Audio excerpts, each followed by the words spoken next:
皆さんこんにちは。日本語講師のゆりです。この5分ジャパニーズリスニングプラクティスでは、日本語の意味や文化だけでなく、なぜ日本人はそう考えるのかという背景にある考え方も一緒にお話ししていく、そんなポッドキャストのコーナーでございます。今日はこのソフト老害、これまで何度か解説しているソフト老害について、この方たちとどこで出会うのか、どう付き合っていくのかについてお話をしてまいります。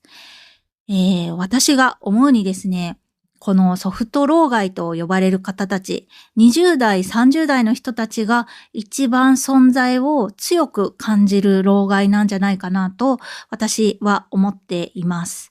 皆さんの中にも日本で働いている、またはこれから働く予定の方がいらっしゃると思うんですが、おそらく最初に出会う日本の老害は、このソフト老害と呼ばれるタイプだと思うんですね。勤める会社にもよるとは思いますが、で、なぜかっていうと、彼らは会社の利益と若手の意見の間でバランスを取る立場なことが多いんですよ。日本語だと中間管理職という立場ですね。こういう人たちっていうのは若い社員、入ったばかりの社員にとっては業務上仕事をする上での見えない壁になることがありますね。意見を言ってもなんか、のれんに腕押しな感じで、みんな戸惑うんじゃないかなと思うんですよね。皆さんは、このことわざ、聞いたことありますかね？今言った、のれんに腕押しですね。今日のキーワードです。これは、押しても手応えがない。つまり、反応が薄くて、何を考えているかわからないという意味のことわざですね。私は、実際に会話で使うことがありますが、例えば誰かと喋っているときに、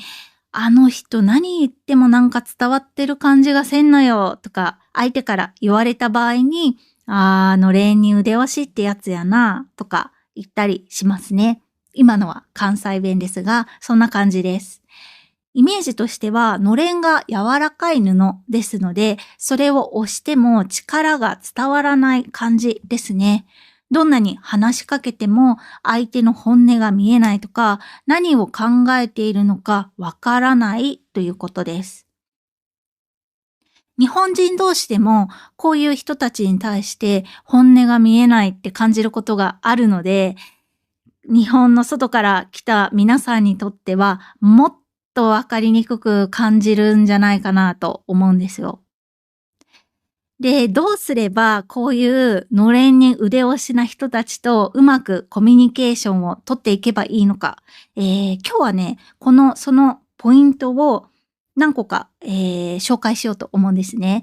いっぱいありますけど、全部話していると時間が足りないので、今日は2つ、日本語の実際使えるフレーズを紹介したいと思います。大切なのは、相手の立場を理解しながら、本音を少しずつ引き出すことですね。例えば、実際のフレーズとしては、やっぱり会社的にはそうですよね。ちなみに、〇〇さんは実際のところはどう思われてますか？とか。あるいは、現状、難しいということは理解しました。ありがとうございます。せっかくなので、〇〇さんの視点からのご意見を、ちょっと率直なところお聞かせいただいてもよろしいですか？とかですね。このように、まず相手の苦労を理解してますよというサインを出してから質問すると、相手も少し安心して自分の考えを話してくれるっていうことは、私の今までの、経験からも、そうであるっていうことは言えますね。この方法はとても有用です。で、日本の職場っていうのは相手の本音がすぐに見えないことは